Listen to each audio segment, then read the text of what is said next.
जी, तमाम साथियों को सलाम। अ, अंजुमन सुकरात की तरफ से आप सबको सलाम पहुँचे। मेरा नाम अब्दुल्ला अल्ताफ़ है और अंजुमन सुकरात का जो सिलसिला फ़लसफ़ा व अदब था, उसका ये दूसरा सेशन है और इसके अंदर हमने बुनियादी तौर पे जो फ़लसफ़े को शुरू से डिस्कस करना शुरू किया है और उसके अंदर जो यानी मैं अगर अपनी स्क्रीन शेयर कर दूँ। अ, जी, स्क्रीन शेयर हो गई है? स्क्रीन शेयर सर, एक मिनट नहीं, अब हुई है स्क्रीन तो यस। नहीं आ रही। हाँ, होगी अब आ होगी रही सर, है। होगी सर। ओके, सही। तो जैसा कि हमें पता है कि हम जब फ़िलॉसफ़ी का डिस्कशन करते हैं इस पे, तो बुनियादी तौर पे 3 हैं कुल्ली तौर पे जो जहाँ-जहाँ पे फ़लसफ़ा व अदब के जो इमारतें कायम हुई, उनमें से इंडियन फ़िलॉसफ़ी है, चाइनीज़ है और फिर आप as a whole western philosophy को लें, तो वहाँ पे ये 3 इमारतें कायम हुई। तो आज ज़ाहिर-सी बात है, जहाँ पे लॉजिक की परवान चढ़ी, मंतक पर बात हुई और एक जो सब्जेक्ट था उसको मौज़ू बहस बनाया गया किसी माबादु तबियाती यानी मेटाफिज़िकल बीइंग के अलावा, तो वो वेस्टर्न फ़िलॉसफ़ी थी। तो वेस्टर्न फ़िलॉसफ़ी जहाँ से शुरू होती है यानी कदीम यूनानी फ़लसफ़ा, तो कुल्ली तौर पे आज हम उसको देखेंगे। उसको हम बुनियादी तौर पे 3 अबवाब में बाँटते हैं। जैसा कि आपको नज़र आ रहा है ग्रीक फ़िलॉसफ़ी को सुक्रेटिक्स में एंड हेलेनिस्टिक पीरियड। तो इसको हम इन अभी तो फ़िलहाल जो हमने करना है वो इस उस पे करना है, प्री सोक्रेटिक फ़िलॉसफ़र्स पे। प्री सोक्रेटिक फ़िलॉसफ़र्स में बुनियादी जो हमारे पास स्कूल्स आते हैं, 5-6 स्कूल्स हैं वैसे, लेकिन कुल्ली तौर पर अगर हम एज़ अ होल देखें तो वो आयोनियंस हैं, जिनको मलेशियन स्कूल भी कहते हैं। उसके बाद इलियटिक्स हैं और एटॉमिस्ट्स हैं। फिर इनमें मज़ीद थोड़ी डिटेल है, वो हम अगली उसमें देख लेंगे। फिर सोक्रेटिक्स में तो जो 3 बड़ी-बड़ी जो हस्तियाँ हैं कि जिनकी फ़िलॉसफ़ी आज तक डिस्कस होती रही है, तो उसको हम देखते हैं। अच्छा, तो उनमें जो सोक्रेटिक फ़िलॉसफ़र्स हैं, उनमें जो सुकरात आता है, अफ़लातून या अरस्तू जिन्हें हम उर्दू में कहते हैं, तो इसको तो काफ़ी इसके ऊपर तो 2 से 3 सेशंस करने पड़ेंगे। उसके बाद हेलेनिस्टिक पीरियड आ जाता है, जिसको हम उर्दू में हेलेनाती, यानी जब सिकंदर आज़म फ़तह करने के लिए निकला था दुनिया, तो उस वक़्त जो सवालात उठे फ़लसफ़े के, वो अखलाकी सवालात थे कि जब मुख्तलिफ़ इलाकों से लोग आपस में मिल रहे थे, तो उस वक़्त लोगों ने जो किसी मेटाफ़िज़िकल क्वेश्चंस को पीछे रखते हुए जो इंसान के अपने सवालात थे, उनको आगे किया। हालाँकि इसका आगाज़ तो सुकरात से ही हो चुका था। सुकरात से पहले जो आए थे, हल अब ये भी सवाल होगा कि प्री सोक्रेटिक्स में तो सोफ़िस्ट भी आते हैं, जिनमें प्रोटागोरस वगैरह था। लेकिन उसको जो उनकी टॉपिक है, उनका जो बुनियादी जो तशकीक है, उसको हम तभी समझ सकते हैं कि जब हम सुकरात को देखेंगे। तो अगले सेशन में सुकरात के साथ हम लिंक करके उसको देखेंगे। तो आज चूँकि हमने प्री सोक्रेटिक पर बात करनी है, तो प्री सोक्रेटिक्स पर हम आ जाते हैं। ये मैंने एक बुनियादी सा मॉडल बनाया है। इसको हम अभी तफ़सीली मज़ीद देखेंगे।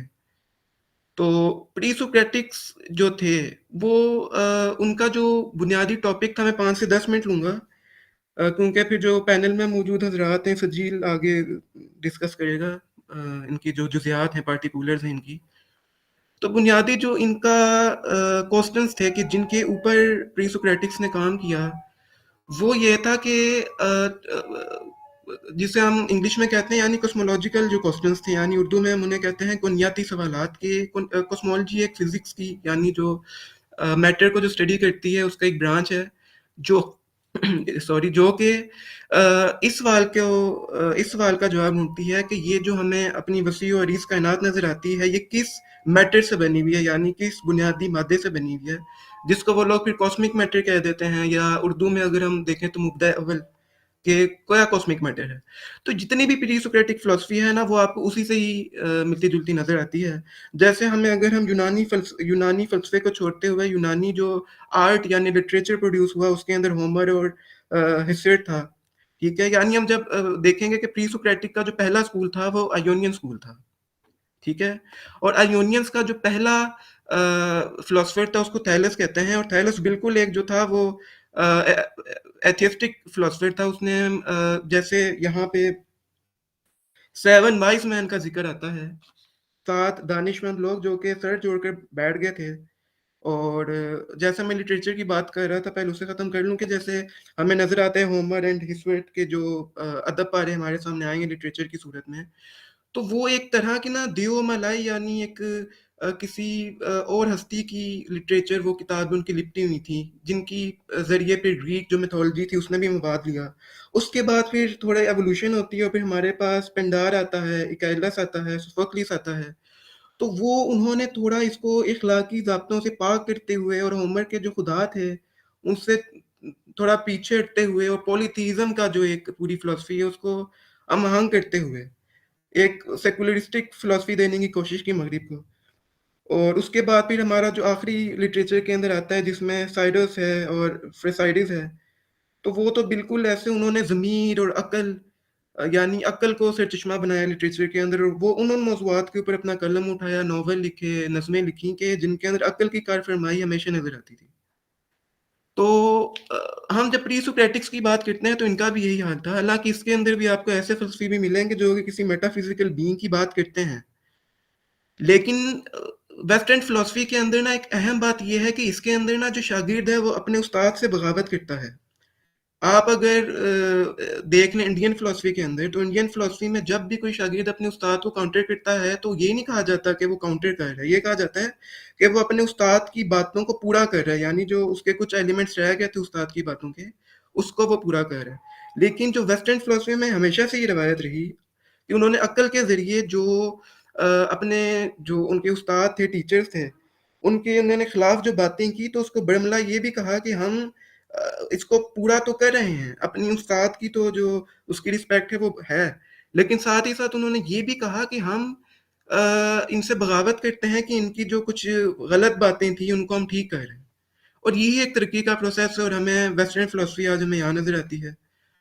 तो अ, जो प्री सोक्रेटिक्स को हम बुनियादी तौर पे 3 अबवाब में बाँटते हैं समझने के लिए। उनमें पहला ये फाउंडर्स है जो कि ग्रीन में लिखा हुआ नज़र आ रहा है। फाउंडर्स, चैलेंजर्स और सिंथेसाइज़र्स। अब फाउंडर्स और चैलेंजर्स हम देखेंगे कि कैसे हैं, क्योंकि फाउंडर्स ने जो थे वो मुख्तलिफ जो जो मुख्तलिफ फाउंडर्स ने क्या किया कि जो मुख्तलिफ उनको जो आस-पास, क्योंकि उस पीछे हमें नज़र आता है कि इंडियन फ़िलॉसफ़ी तो थी, ठीक है? ये एक हम काफ़ी जो है वो बदयांती कर देते हैं। लेकिन अगर एकेडमी का फ़िलॉसफ़ी को पढ़ना चाहते हैं तो आपको ये यहीं से स्टार्ट करना पड़ता है कि थैलस से ही फ़िलॉसफ़ी स्टार्ट हुई है। हालाँकि मैं ये नहीं मानता। इससे पहले जो इंडियन फ़िलॉसफ़ी के अंदर बृहस्पति का जो एक पूरा एक फ़िलॉसफ़ी डेवलप हुई थी, तो अगर आप उनको देखें तो वो बिल्कुल आयोनियंस वाली है कि उन्होंने 4 बुनियादी अनासर आग, मिट्टी, पानी और हवा को बुनियादी अनासर मान के जो ब्राह्म तबका था उससे बगावत की। और वो थैलस से भी 50 साल पहले का वो एक पूरा स्कूल था उनका। तो फाउंडर्स जो थे उन्होंने जो आस-पास उनकी चीज़ें थी, बेशक वो रॉ फ़ॉर्म में थी, उन्होंने उनको परसीव करके अपनी फ़िलॉसफ़ी डेवलप की, ठीक है? तो उन्हें इसीलिए हम फाउंडर्स कहते हैं, और फाउंडर्स के अंदर जो पहला स्कूल था, वो आयोनियंस का था। उसी तरह फिर इन आयोनियंस ने जो बातें की, इन आयोनियंस ये जो फाउंडर्स थे, इनकी फिर जो क्रिटिक थी, वो चैलेंजर्स ने। और इसको इसके अंदर जो एक नुमायाँ स्कूल था, वो इलियटिक था। ठीक है? और फिर इन दोनों में कुछ ऐसी बातें थी, इन दोनों को हम अगर मज़ीद तफ़सील में इंशाल्लाह जाएँगे तो हम इन दोनों को कहते हैं मेटाफ़िज़िकल मोनिस्ट। मेटाफ़िज़िकल मैं पूरा नहीं लिख सकता था इसीलिए मैंने एमपी लिख दिया। तो मेटाफ़िज़िकल मोनिस्ट हम कहते हैं। तो और उसके बाद फिर इन दोनों की जो बातें थी उनमें कुछ ऐसे अनासिर मौजूद थे कि इन दोनों को सिंथेसाइज़ किया जाना बाकी था अभी। तो वो फिर एक तीसरा हमारे पास एज़ अ होल एक तबका आता है, उसे हम सिंथेसाइज़र्स कहते हैं। इसमें एटॉमिस्ट थे और इनकी जो हम मज़ीद तफ़सील में जाएँगे तो इन्हें मेटाफ़िज़िकल प्लूरलिस्ट कहते हैं, यानी उर्दू में कहें तो कसरियत पसंद और ये अबादियत पसंद। तो अब मैं सजील काज़मी की तरफ जाता हूँ। मैंने काफ़ी बोल लिया। तो सजील काज़मी मैं आपको कहता हूँ कि आप आयोनियंस जो हैं, इनके जितने भी फ़लसफ़ी थे, 3 फ़लसफ़ी थे, तो उनके हवाले से आप बात करें और जो इनका बैकग्राउंड था, उस हवाले से थोड़ी बात कर दें, ताकि ये बात आप करें। जी, सजील। जी, ये जो इंडियंस में पहले फिलोसफर थे जिनको बर्ट्रैंड रसल जो है ये वेस्टर्न फिलोसफी की बुक में कहते हैं कि फिलोसफी स्टार्ट विद थैलस। तो जो है थैलेस को जो है मलेशियन स्कूल जो कि बड़ा डोमिनेंट स्कूल था इंडियन फिलोसफी का, उसके फाउंडर थे। तो हम जितना भी जानते हैं थैलेस के बारे में वो मोस्टली हम एरिस्टोटल की कमेंट्री जो उनके ऊपर है उससे जानते हैं, या कुछ एक दो दो कोट्स हैं कि जिनको जो है हम यानी कि थैलेस की तरफ से हम एट्रीब्यूट करें। इस तरह एक चीज़ है कि water is the first principle of everything, और दूसरा ये है कि everything is full of gods. अब जो है इन दोनों कोट्स की जो है यानी कि इंटरप्रिटेशन की गई है। अब एरिस्टोटल अपनी किताब में लिखते हैं कि जो है यानी कि उन्होंने पहले आर्के का जिक्र किया। आर्के ग्रीक वर्ड है जिसका मतलब ये है फर्स्ट प्रिंसिपल, यानी कि जो हर चीज जिससे यानी कि कह लें कि जिससे बनी है चीज, जो जो हर चीज की यानी कि कह लो बुनियाद है। तो जो है जो यानी कि एरिस्टोटल अपनी किताब में कहते हैं कि थैलस ने जो है वो चीज करार दिया पानी को, और फिर उन्होंने वो आगे बात करते हैं मेटाफिजिक्स अपनी किताब में कि this supposition may have arisen from, यानी कि फिर उन्होंने आगे बहुत सी दलीलें बताई कि जो है क्योंकि थैलस ने जो है यानी कि क्योंकि वो ताजर था तो उसने यानी कि देखा कि पानी की कितनी अहमियत है यानी कि इंसानी ज़िंदगी में, कि तजारत पानी के ज़रिए तो इंसान के तकरीबन हर तरह के रोज़मर्रा के अमल में पानी का बड़ा ज़रूरी यानी कि वो है।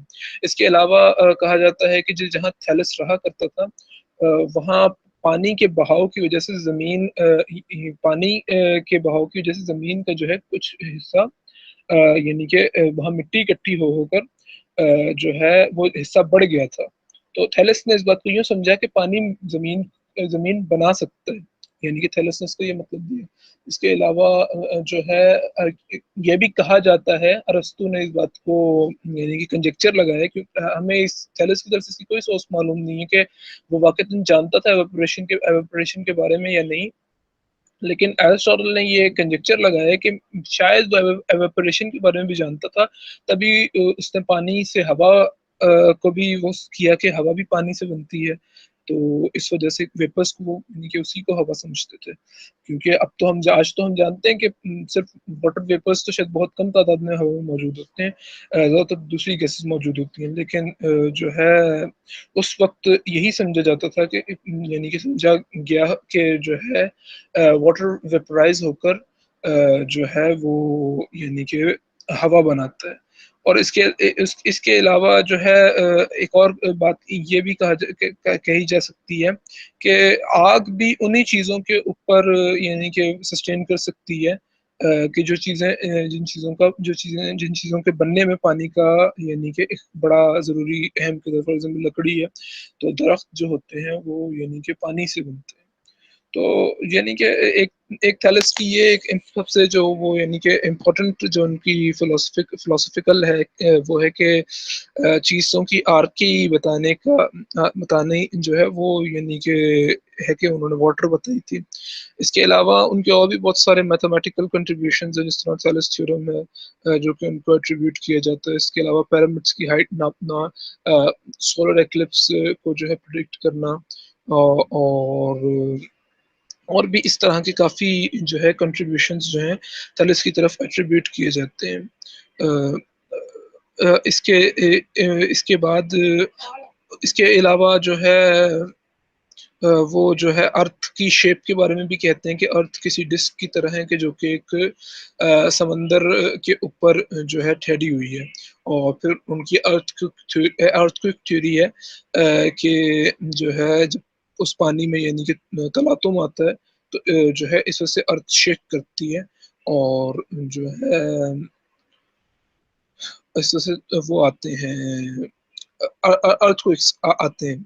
और इसके अलावा उन्होंने ये भी बताया है कि जो अर्थ है उस वो एक बायोंसी की प्रॉपर्टी रखती है, जिस तरह लकड़ी की जो शिप्स होती हैं वो पानी में फ्लोट करती हैं, इस तरह यानी कि ज़मीन भी पानी पे इस तरह फ्लोट कर रही है। और वो ये क्या समझते थे कि ज़मीन जो है जिस तरह यानी कि ज़मीन भी जो है उसी जो बड़ा वो समंदर जिसके ऊपर आज ज़मीन फ्लोट कर रही है, उसी से ज़मीन जो है वजूद में भी आई है।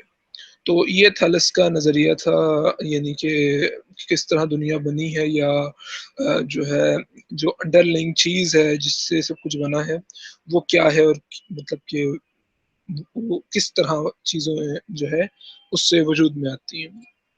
उसके बाद जो है उनके शागिर्द एनेक्सिमेंडर थे कि जिन्होंने थैलेस की इस बात को चैलेंज किया, वाटर वाली बात को। उन्होंने इस पे दलाइल भी कुछ कायम किए।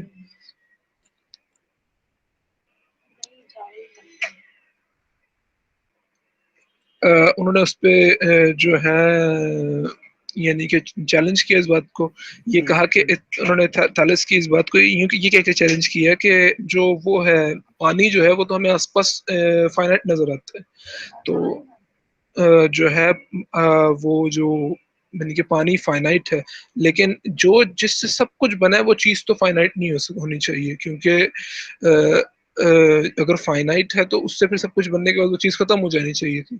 और अगर हम किसी तरह देखते हुए भी कह दें कि पानी इनफाइनाइट है, तो फिर ये सारी बाकी चीज़ें जो हैं जो कि उनका पानी के उलट हैं नेचर में, जिस तरह हवा ठंडी लेकिन ड्राई है, और यानी कि आग जो है वो गर्म और ड्राई है, और जो ज़मीन है वो भी ड्राई है। तो मतलब कि वो कहते हैं कि अगर जो है पानी इनफाइनाइट है तो फिर जो है इन ये सब चीज़ें क्योंकि उसके उलट में है, तो उनको ख़त्म हो जाना चाहिए सब। तो इससे जो एनेक्सिमेंडर है उन्होंने फिर जो है इस बात का इनकार किया थैलेसी कि पानी आग है, बल्कि उन्होंने फिर बाउंडलेस या इंडेफिनाइट आप कह लें, या जिसको ग्रीक वर्ड में अपायरन कहा जाता है, उस चीज़ के बारे में कहा कि ये चीज़ जो है हर चीज़ की यानी कि फर्स्ट प्रिंसिपल है, ये जिससे तमाम चीज़ें बनी हैं। इसके अलावा जो है एनेक्सिमेंडर का ज़मीन के बारे में ये ख़्याल था कि ज़मीन किसी सिलेंडर की तरह, और जो है इसके बाद जो है सजील, एक मिनट। जी, यहाँ आपसे एक सवाल बनता है कि एनेक्सिमेंडर के मुताबिक जो कायनात का बुनियादी जो कॉस्मिक मैटर था वो क्या आपने कहा? अपायरन। हाँ, तो अपैरेंट देखिए एक बेक रहा एक यानी बाउंडलेस एक चीज है, जी, जी। अनलिमिटेड। तो उससे जो मादा है यानी हमें जो वुड नजर आती है, ये वो क्या उसके बारे से आपको थोड़ा आपने अगर परसीव देखा है तो वो अ, कैसे हम तक पहुंचती है सेंसिस? क्या क्वेश्चन का रिपीट करें? यानी जो बाउंडलेस एप्रोन है वो उसकी कोई शक्ल नहीं है, लेकिन हमें जी, जो आसपास अपना मादा नजर आते हैं उसकी एक डेफिनेट फॉर्म है। तो वो जी। उस, हाँ, वो कैसे तश्कील लेती है एप्रोन? वो जो है कॉन्ट्रडिक्शन की वजह से तश्कील देते, जो यानी कि अपायरन उसके अंदर एक इनहेरेंट कॉन्ट्रडिक्शन मौजूद है। जब वो हम्म। यानी कि जब वो अपोजिट उसके अंदर टकराते हैं, तो वो फिर चीज़ों को तश्कील देती है, और फिर जो चीज़ बनती है, अपायरन जो है चीज़ों को कॉन्स्टेंटली प्रोड्यूस कर रही होती है, जिसकी वजह से हमारी दुनिया में फ्लक्स आता है। और जो चीज़ें फिर जो पैरिश होती हैं, जो खत्म हो जाती हैं, जिन चीज़ों का डिके हो जाता है, वो वापस हम्म। अपायरन में ही चली जाती है। ये एनेक्सिमेंडर का बिलीफ था अपैरन के बारे में कि जो दुनिया में जितना भी फ्लक्स है ना, वो हम्म। अपैरन की वजह से ही आता है, क्योंकि हम्म। अपैरन जो है मुसलसल चीज़ों को प्रोड्यूस कर रही होती है, और जो चीज़ें यानी कि पेरिश हो रही होती हैं वो फिर वापस अपैरन में जा रही होती हैं। तो यूं जो है तब्दीली आती इनके यानी कि दुनिया में तब्दीली को भी एनेक्सिमेंडर इस तरह समझाते हैं। जी। बिल्कुल। बाकी ये कहा जाता है कि जो एनेक्सिमेंडर था इसने अपनी एक फिलॉसफी ये भी दी थी जो एवोल्यूशन की फिलॉसफी है। जी, उनका मानना था कि जो है इंसान जो है मछली टाइप की जो है किसी चीज़ से वो इर्तिक़ा पज़ीर हुआ है, और जो है इंसान पहले पानी में रहता था और फिर जो है वो ज़मीन पर आके रहने लगा, और उसकी वो एक दलील दिया करते थे कि इंसान अगर जो है ज़मीन पर ही यानी कि शुरू से रहता, तो उसकी जो है जल्द जो है सूरज की रोशनी की वज़ह से ख़राब हो जाती। इस तरह कोई उनकी एक दलील भी थी इस बात पे। तो यानी कि ये अगर हम देखा जाए तो ये एक हद तक काफ़ी यानी कि जो मॉडर्न साइंसेस में भी ये कहा जाता है हम्म। कि जो है ज़िंदगी असलन पानी में शुरू हुई थी। ख़ैर मछलियों से भी यानी कि जो टेट्रापॉड था उससे इर्तिक़ा पज़ीर होने का कहा जाता है। लेकिन हम्म। जो है उस दौर में इस तरह की बात तक गेस करना तो मेरे ख़्याल में काफ़ी एक अच्छा इक़दाम था। एक सेक्युलर एक बड़ी इनमें जो एक मैं कहूँगा कि जो एक ख़ासियत थी, वो ये थी कि उन्होंने हर चीज़ की सेक्युलर जो है ना वो एक्सप्लेनेशन करने की कोशिश की, इंस्टेड ऑफ इन्वोकिंग गॉड्स। जिस तरह ज़लज़ले की बेशक थैलिस ने जैसे भी यानी कि एक वो मतलब निकाला, लेकिन जो है वो उससे शायद बेहतर था कि जो है पोसेइडन जो है उसको गुस्सा आता है तो ज़मीन को हिलाना शुरू कर देता है। ज़लज़लों की एक्सप्लेनेशन इससे बेहतर थी। या जो बिल्कुल। है ज़्यूस की और हीरा की शादी हुई तो गाया पैदा हुई, जो ज़मीन की देवी और जो ज़मीन जिसने पैदा की। तो मेरे ख़्याल में एक सेक्युलर जो है वो करने की पहली अटेम्प्ट करना और एक यानी कि क्या कह सकते हैं आप साइंटिफिक फ़िलॉसफ़ी और साइंस की बुनियाद रखना, ये एक इनका बड़ा किरदार है इल्म में। बाकी चीज़ें तो हम जानते हैं आज की ये बातें सही नहीं हैं, लेकिन एक बड़ा किरदार एक अप्रोच यानी कि करने बिल्कुल की वजह से ऐसे हम ही। इनको क्रेडिट दे सकते हैं। हाँ, एनेक्सिमेंडर का यही जो एवोल्यूशन का नज़रिया था, इसको हम थोड़ा देखते हैं, डिटेल में बाद में देखेंगे, लेकिन इसी का ये नज़रिया था कि जिसको बाद में फिर एक नाम आपने सुना होगा, जो इस्लामिक फ़िलॉसफ़र थे, अल-जाहज़। अल-जाहिज़ हाँ जी, सुना हुआ है। हाँ, तो ये अल-जाहिज़ ही उनका नाम था, तो उनसे उससे फिर ज़ाहिर-सी उन्होंने इस तरह का नज़रिया एक पेश किया कि डार्विन वाला तो नहीं, कि उनका नज़रिया मख़लूक़ के हवाले से नहीं था, अज्ज़ा के हवाले से था, कि जो अज्ज़ा हैं वो मुख़्तलिफ़ तक़सीम कार के ज़रिए मुख़्तलिफ़ शक्लों में ढल जाते हैं। फिर सही। बाद में डार्विन आता है, तो डार्विन ने उसको मज़ीद किया। ऐसा मेरे मुताबिक तो नहीं हो सकता कि डार्विन ने जो नज़रिया पेश किया, वो खुद अल-जाहज़ की जो किताबें हैं, उनसे नावाकिफ़ हो। तो चलिए, एक अलग टॉपिक है कि उसकी अपनी मेहनत भी थी काफ़ी, डार्विन की। जी, जी, वो जो है कैनेडी आइलैंड पे भी उसने बहुत सी चीज़ें नोट की थी। हुँ। तो अब जो तीसरा इसका जो अहम फ़लसफ़ी है, एनेक्सिमेनस। जी, एनेक्सिमेनस को भी मैं भी डिस्कस करता हूँ। एनेक्सिमेनस की ने जो है मेरे ख़्याल में जो उसने जो है यानी कि दोनों की बात, अब इस पे भी 2 राय हैं। कुछ कहा जाता है कि जो है यानी कि एनेक्सिमेनस ने जो है दो अपने यानी कि अपने से पहले जो थेलस था उसका इनकार किया और अपने उस्ताद का भी इनकार किया। जबकि एक नज़रिया ये भी मौजूद है कि एनेक्सिमेनस ने जो है जिस तरह एनेक्सिमेंडर जो है 4 अनासिर से दूर ले गया था, क्योंकि वो कहता है कि 4 अनासिर से जो है दुनिया की हर चीज़ नहीं बनी, क्योंकि वो जो उसने जिसको मैंने बयान भी किया पीछे लॉन्ग सिंस आर्गुमेंट के जो है अगर इस एक चीज़ इनफाइनाइट होती तो दूसरों को ख़त्म कर देती, और फाइनाइट है तो ख़त्म हो जाती दूसरों को बनाकर। तो जो है उसने ये आर्गुमेंट हर एलिमेंट पे अप्लाई किया। उसने कहा कि जो एलिमेंट हमें फिज़िकली नज़र आते हैं वो जो है आके नहीं हो सकते। लेकिन जो वो था यानी कि एनेक्सिमेनस था, उसने एक बड़ा मुनफ़रिद आइडिया पेश किया। यानी कि उसने कहा कि ये सर्कल चल रहा है। यानी कि जो एयर है वो जो है वो कंडेंस होके जो है वाटर बनती है, और जो वाटर है वो फिर एवापोरेट होके एयर बन जाता है। और फिर उसका ये मानना था कि मज़ीद अगर उसको एवापोरेट किया जाए, हम जो एयर है, तो वो फायर भी बन जाएगी। और अगर जो एयर है वो कंडेंस होके वाटर बनती है, और उससे उससे मज़ीद कंडेंस किया तो वो अर्थ भी बन जाएगी।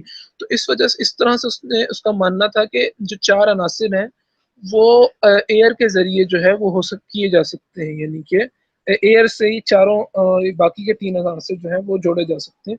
तो इस वजह से उसने जो है फिर एयर को आगे करार दिया। तो ये एनेक्सिमेनस का जो है नज़रिया था। हुँ। आग के हवाले से, क्योंकि यह चीज़ अंडरलाइंग चीज़ है जो वर्ल्ड को बनाती, जो कि एक बड़ा यानी कि ज़रूरी क्वेश्चन था उस वक़्त के। अच्छा, एक और मुनफ़रिद बात जो मैंने पढ़ी और जो है जो कि बताना मेंशन करना लाज़मी होगा कि ये लोग जो थे, यानी कि जो 3 शुरू के मटीरियलिस्टिक मोनिस्ट हैं, ये जो है सिर्फ़ और सिर्फ़ ये नहीं है कि जिस तरह हम पानी को देखते हैं, ये उस तरह पानी को नहीं देखते थे।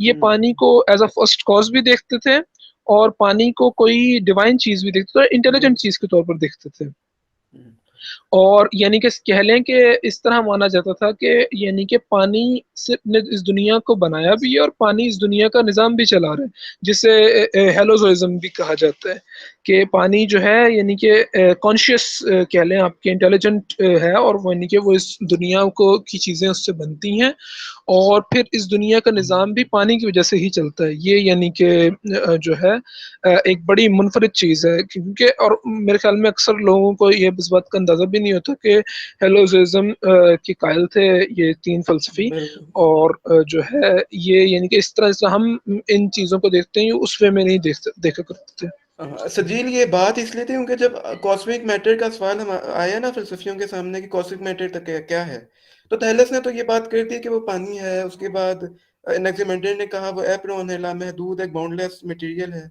और बाद में जो एनेक्सिमेनस था उसने कहा कि वो हवा है। लेकिन ये कॉस्मिक मैटर तो उन्होंने बता दिया, लेकिन फिर वो इसमें तब्दीली कैसे आती है? यानी वो कौन से लॉ हैं जो गवर्न करते हुए पानी से किसी चीज को सोफे में तब्दील कर देते हैं? तो इसीलिए इन लोगों को ये पहले से ही सेल्फ एविडेंट ट्रूथ मानना पड़ा कि ये जो चीजें हमें नजर आ रही हैं, जो पानी है, ये अपने अंदर हयात रखती हैं। यानी ये जितनी भी बेशक ये मैटर हमें नजर आ रहा है जो कि जिंदा नहीं है, ये भी एक तरह का जिंदा चीज है कि ये अपने अंदर ही सेल्फ एविडेंट है, इसके अंदर सेल्फ एग्जिस्टेंट है मोशन इसके अंदर कि ये खुद ब खुद तब्दील होता है। बिल्कुल, बिल्कुल। और जो है यहाँ तक कहा जाता है कि थैलेस का जो कोट मैंने शुरू में यानी कि वो कहा कि everything is full of gods, तो यानी कि फुल ऑफ गॉड, तो इसका मतलब ये है कि वो पानी को खुदा मानते थे, यानी कि खुदा की टाइप की कोई हस्ती मानते थे कि जो है क्योंकि हर चीज़ पानी से बनी है और हर चीज़ में मूवमेंट है, तो वो कहते थे कि जो है ये पानी की ही शक्लें तब्दील हो रही हैं। तो इस वजह से हर हर चीज़ यानी कि उससे भरे ना, तो यानी कि क्योंकि मतलब उस तरह डिवाइन इंटरवेंशन को नहीं मानते दुनिया में, तो उन जो ये बात कहने का है वो एक एक इस कोट की इंटरप्रिटेशन ये भी की जाती है कि वो पानी को ही क्यों चूंकि डिवाइन मानते थे, तो उनके ये कहने से मुराद यही थी कि हर चीज़ में पानी मौजूद है और पानी को वो कोई डिवाइन चीज़ मानते थे। इस तरह नहीं जिस तरह हम आज पानी को देखते हैं। जी सर जी, बिल्कुल बहुत बेहतरीन। आपने जो ये हमारे अयोनियंस हैं, इनको आपने बहुत तफसीली इसको हमने देख लिया है। अच्छा, इसके अंदर एक अहम बात यह है कि थैलेस जो है ना वो एक रियाजी दान भी था। उसके दो तीन एक ऐसे अहम कारनामे हैं कि जैसे तुमने भी मेरे ख्याल से बताया कि उसने हराम मिस्र जो था उसको नापा था, और उसको ऐसे बिल्कुल एक कॉमन सेंस लड़ाते हुए उसने ये नापा कि जब सूरज एक खास हद तक पहुंच गया कि उसका जो थैलस का अपना साया था वो बिल्कुल उसकी अपनी हाइट के बराबर हो गया, तो उसने एक मंतक लड़ाई कि मेरा शेडो मेरे बराबर हो गया, यानी जो मेरी अपनी बॉडी है। तो उसने देखा कि पैरामिड का साया जो है, उसने उसको नाप के कहा कि पैरामिड की हाइट इतनी है, और वो बिल्कुल सही थी। हालांकि ये बिल्कुल एक आम सी बात है, लेकिन ये आम सी बात तब कुछ बड़ा कारनामा करके दिखाती है कि जब जो ज़हन है वो बिल्कुल तमाम जो चीज़ें हैं उनसे हट कर हो। यानी जैसे हम पाकिस्तान की बात करें तो यहाँ पे तो हमारे पास बुनियादी जो नेसेसिटीज़ हैं वो भी नहीं है। ठीक है, जैसे न्यूटन के 3 लॉज़ हैं, वो बिल्कुल बच्चों वाले लॉज़ हैं कि पहला लॉ ये है कि आप किसी मैटर को धक्का लगाएँ तो वो चलने लग जाएगा, बिल्कुल मतलब कि। और दूसरा लॉ ये है कि जब तक आप उसको रोकेंगे नहीं, कोई और फ़ोर्स उसके अंदर आके इंटरवेंशन नहीं करती, तो वो नहीं रुक सकता, वो चलता रहेगा। दूसरा लॉ ये है। और तीसरा ये है कि जो भी आप रद्द-ए-अमल करते हैं उसका जो है उसी तरह का फिर रिएक्शन आपको मिलता है। तो ये 3 लाज़ बिल्कुल एक समाजी तौर पे भी अगर आप आस-पास देखें ना, तो यही है कि अगर आप एक बंदे को थप्पड़ मारेंगे, तो वो भी आपको रिस्पॉन्स करेगा। लेकिन ये छोटी-छोटी बातें तब एक वसीअ इमारत खड़ी हो जाती हैं कि जब इंसान की जो बुनियादी नेसेसिटीज़ हैं वो ठीक हों, उसकी पूरी हों। यही हमें ये ग्रीक में भी नज़र आता है कि तीनों फ़िलसफ़ी जो थे, ये जो अयोनिया एक अनातोलिया, या जो हम असर-ए-आज़र में उसे इस्तांबुल कहते हैं, उसका एक शहर है, जो कि एशिया माइनर के करीब है, कि जहाँ पे फिर यूरोप शुरू हो जाता है। तो इनकी जंगें होती थी पर्शिया के साथ, तो इनका एक फ्लीट फिर मुरतब किया गया, वो एक बड़ी कहानी है। तो वो फ्लीट जो था वो फिर जब जंग से वापस आया, तो उसी जंगी फ्लीट को इन्होंने तजारती फ्लीट में, यानी जो तजारती शिप्स होती हैं उनमें कन्वर्ट करके उसमें तजारत शुरू कर दी।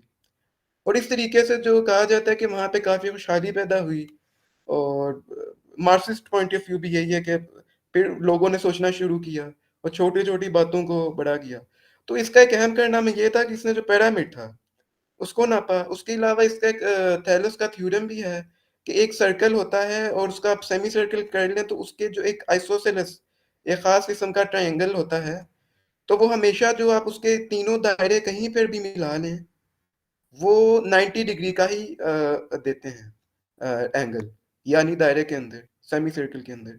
बाकी उसका एक अहम कारनामा ये भी था कि उसने जो है वो साहिल समंदर से दूर जो कुछ शिप्स होती थी बैरक्स के अंदर, तो उनको नापने के लिए भी उसने एक तरीका वज़ा किया था, जो कि मैं चाहता हूँ मैं थोड़ा-सा यहाँ पे अगर कर लूँ, ताकि हमें वो समझ आ जाए। ये पहले भी जब इसके ऊपर ना हमने पहले भी 2 सेशन किए हैं प्री सोक्रेटिक पे, लेकिन वो रिकॉर्ड नहीं हुए थे। तो अब हमने कहा कि हम इसको फिर देख लें। तो ये साहिल समंदर था और इमेजिन कर लें कि एक शिप है। मैं मुख्तसर ही बताऊँगा। तो आप इमेजिन कर लें कि ये शिप है यहाँ पे, और यहाँ पे हमारे थैलस साहब जो हैं वो खड़े हैं। तो बुनियादी तौर पे उसने ना तख़य्युल के ज़रिए ये किया कि उसने चंद एक पॉइंट्स यूँ करके बनाना शुरू किए, यूँ। ये चंद एक उसके जो थे वो पॉइंट्स बन गए, यानी आप इसको पॉइंट नंबर 1 कह लें, इसको 2 कह लें, इसको 3 कह लें, इसको 4 कह लें, इसको 5 कह लें। तो उसने फिर तख़य्युलाती तौर पे एक ये जब उसने पॉइंट्स बना लिए, तो उसने और इस ये जो परपेंडिकुलर था ये, इसको उसने अपने पाँव से नाप लिया, यानी जो कदम थे उसके उससे नाप लिया, और इसका जो ये यूँ उसने एक लकीर खींच दी, और यूँ हमारे पास ये 2 ट्रायंगल बन गए। अब इसमें फिर वो मैथमेटिकली देखता है, फ्रैक्शन करता है कि वो फिर इसमें जो ट्रायंगल्स बनते हैं कि हमारा एक ट्रायंगल जो है वो 1 2 3 बन गया और एक 3 4 5। तो वो हम अभी नहीं करते क्योंकि वक़्त की किल्लत है। तो उसने इस तरीके से जो क्या कहते हैं, ये जो वितर है, यानी बुनियादी तौर पे हमारा ट्रायंगल होता है, 1 मिनट, राइट एंगल ट्रायंगल अगर हम देखें तो वो कुछ इस तरह होता है। तो थैलस ने क्या किया कि ये जो उसका ये इसको हम कहते हैं हाइपोथेनस कहते हैं या वितर कहते हैं। तो उसने इसको देखो, इसको हाइपोटेन्यूस हुँ, हाइपोटेन्यूस के हुँ। तो इसने जो है वो उसको देखो ना, ये थोड़ा खींच के आगे लेकर जाके उसने नाप लिया, और फिर उसके अंदर थोड़ी इमेजिनेशन भी की और थोड़ी मैथमेटिकली भी उसने की, जो मिस्र से सीख के आया होगा, जाहिर सी बात है। क्योंकि जो प्री सोक्रेटिक्स थे, जैसे हम अभी पाइथागोरस की बात करेंगे, तो उनका उसने जो काफ़ी मवाद जो है वो तो मशरिकी रवायात जो थी या जो मिस्र, कुछ लोग तो ये कहते हैं कि वो उससे भी मिला होगा, वो मिस्र का एक फिरौन है, उसका मैं नाम भूल गया, उससे भी मिला होगा। और कुछ पैगंबर हैं तोते अब्राहमिक खान रिलीजन में। तोते खान नाम था उसका शायद। हाँ, ये उर्दू में मुझे नहीं पता, हाँ यही होगा शायद। हाँ, और कुछ लोग कहते हैं कि वो ज़रतुश्त से भी मिला था। ज़रतुश्त का पता होगा? जरतश्त वो ईरानी नबी। हाँ, वही। हाँ, जानता हूँ उसको बहुत अच्छे हुँ, से। तो वो कहता है कि उससे भी वो जाकर मिला था, और वहाँ से उसने वो उनकी एक पाइथागोरियंस जो हैं उनकी एक अलग फिलॉसफी है। जरतश्त तो ज्यादा पुराना नहीं था। नहीं, देखो ये पाइथागोरस भी कोई 600 बीसी पहले तो था, ये 580 तो बिफोर मुझे तो क्राइस्ट। लगता है जरतश्त कोई 1200 बीसी इस तरह कुछ था नहीं, शायद। नहीं, पता इतना नहीं, इतना पता नहीं, नहीं। शायद किसी और की गलती हाँ, हो रही होगी शायद। हाँ। तो ये चलो हम थैलस को यहीं पर ही रोकते हैं। बाकी तुमने एनेक्सिमेंडर को भी मुकम्मल तरीके से बताया कि एप्रोन होता है, और एप्रोन जो एक लामहदूद चीज़ है, वो जो हम आसपास हमारी जो चीज़ें नज़र आती हैं, बेड, सोफ़ा, टीवी, एनेक्सिमेंडर के मुताबिक वो चीज़ें हमें इस तरीके से नज़र आती हैं कि हीट एंड कोल्ड, यानी ये 2 फोर्सेस हैं जो कि एप्रोन के अंदर हैं। यानी ये जो एनेक्सिमेंडर और एनेक्सिमेनस थे, इनका अहम कारनामा, यानी अगर हम आयोनियंस के अहम अहम कारनामे देखें, तो उनमें जो एक अहम कारनामा ये था कि इन्होंने यूनिटी ऑफ अपोजिट्स के हवाले से बताया कि कायनात में हमें अपोजिट्स नजर आती हैं, यानी मोहब्बत, नफरत, मर्द, औरत, ऑड एंड इवन नंबर्स।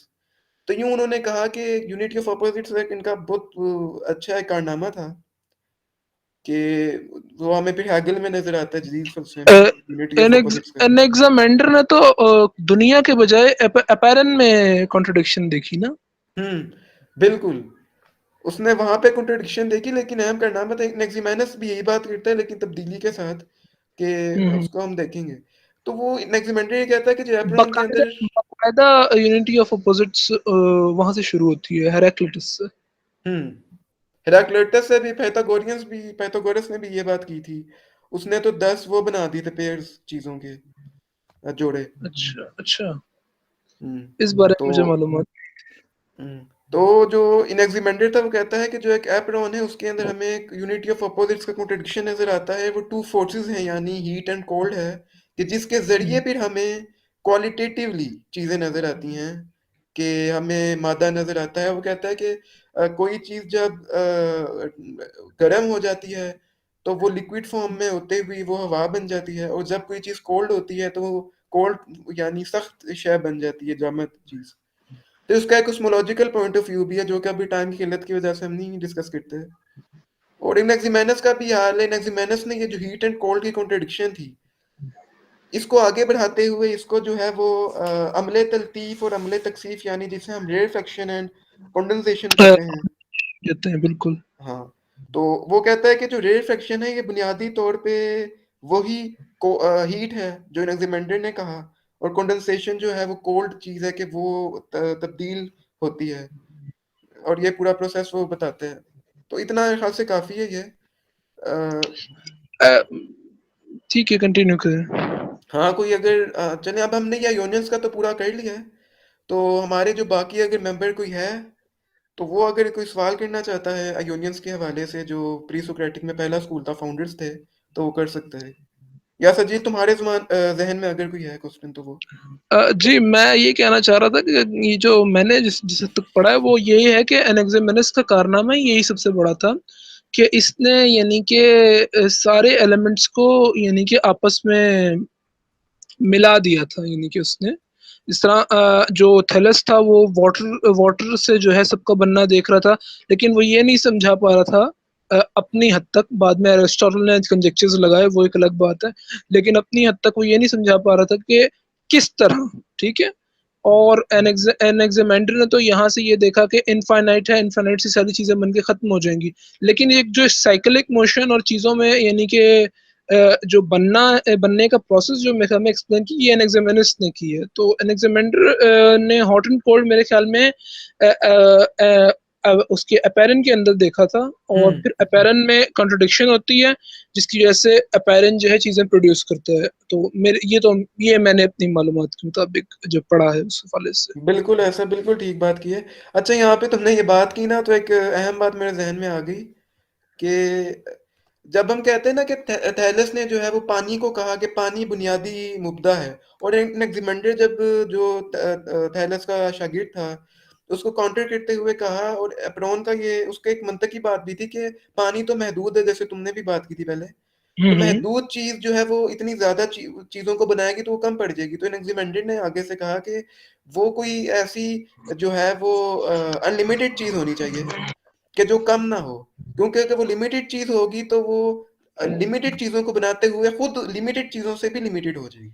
बिल्कुल ऐसा ही है। तो हम यहाँ पे फिर हम एनेक्सिमेनस में भी आएंगे, तो थैलस ने जो नजरिया दिया था ना, हम इनमें इन तीनों में जज्बाती नुक्ता भी देख सकते हैं कि हाँ, एनेक्सिमेंडर फिर ये भी कहता है कि एप्रोच ना सिर्फ अनलिमिटेड है बल्कि उसके अंदर हल्की कुव्वत भी है।